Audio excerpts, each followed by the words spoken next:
Mga idol! Extend mga idol, ka-birthday ni Bibi Pragaak. Dito po ako ngayon sa bahay ng aking ugangan mga idol. Naghanda naman ako dito ng kahit kunti lang. Pangsalusaluhan ng amin ba? Sabay Pragaak. Ito nga pala yung aking ugangan mga idol. Oh. Dalawa lang po sila ng inom nito mga idol. Bumili lang ako ng bihon, saka sutanghon, saka bagungon, green shell, saka may talaba. Tapos bili ako ng cake, Goldilocks. Saka may itigana gisanda sa akon lang mga idol ng papisik ng mga manok la. Ito yung bahay ng aking uwangan dito mga idol. Oh. Bibi Pragaak di doon. Kahapon mga idol tuya kami sa ruwas. Ito karon jadi ba kami? Nah, papisik ng manok la mga idol. Pau daw ni makita. Idol na bilog baw humugton. Pragaak tayo mga idol. Mga idol! Pragaak tayo mga idol. Ngayong gabi po sa inyong tanan. Hindi ako nakapragaak hapon mga idol kasi sobrang busy dun sa pagpunta namin sa baybay. Gabi na kami umuwi. At kami mga idol, may gabi na naman. Nagpunta ako dito mga idol sa aking ugangan na tinatawag ba. Nag-extend ako ng birthday dito mga idol. May manok silang inihaw para sa akin. At saka bumili lang ako ng sutanghon. At saka ng green shell, talaba. At saka anong kasir nga sutanghon, bihon na. Ayaw nila na nga may salusaluhan sila dili nga gamay. Pragaak ta. Uhaw-uhaw si Pragaak. Tap lang mga idol, parang puno na to.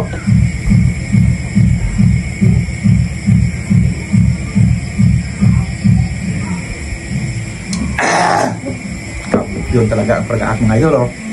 Ito yung swabe mga idol. Oh.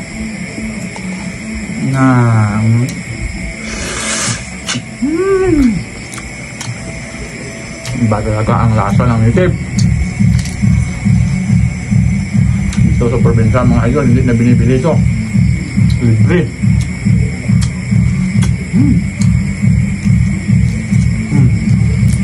Swabe talaga ang Pragaak mga idol. Magtanduay na po kayo mga idol. Barato na, epektibo pa. Siyempre pagkatapos ko nagpragaak dyan ay nagkanta muna kami na happy birthday sa aking Bibi Pragaak. Kasi kahapon natandaan nyo pagpunta namin ng baybay, hindi kami nagkakanta ng happy birthday doon. Nakalimutan kasi namin bumili ng cake papunta ng baybay.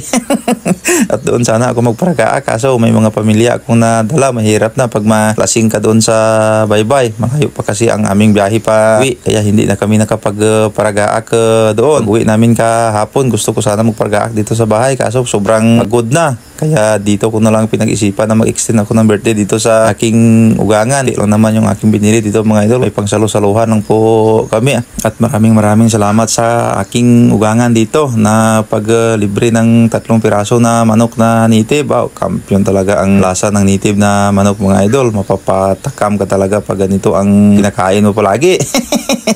Tingnan nyo yung misis ko mga idol. Pinapak na yung isang paa ng manok. Wow, nakagutom ginti mo nga. Daw ay tibo ka tiraw ka manok kanitib nga jakita naga sa bukid pa eh. Daw mga sa katuig tibo ay tibo ka tiraw ka ng manok kanitib kung ikaw ka pang-us ng paa nga.